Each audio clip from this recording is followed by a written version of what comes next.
Place a taillight on a 2004 Jeep Grand Cherokee. This is a very simple task and only requires the new taillight and a Phillips screwdriver.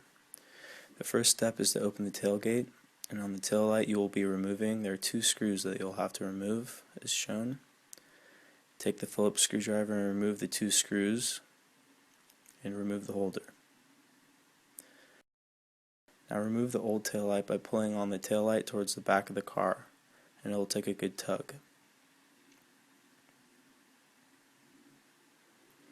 Now remove the cable by first unlocking the red switch and pulling the cable from the taillight.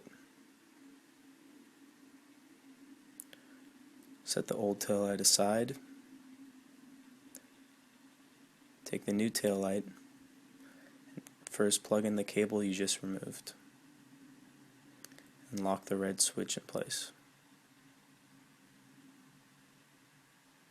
Now make sure the taillight is lined up correctly by fitting the bolt in the hole as shown, and push the taillight in towards the front of the car.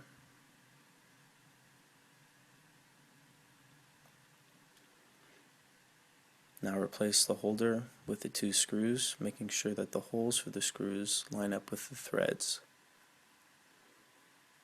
Tighten the screws.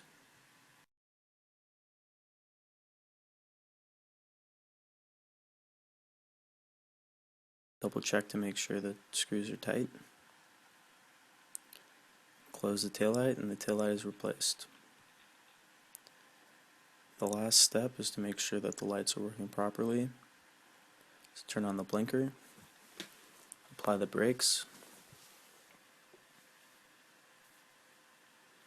turn on the lights, and put the car in reverse. And all the lights should be working properly. Thanks for watching our video.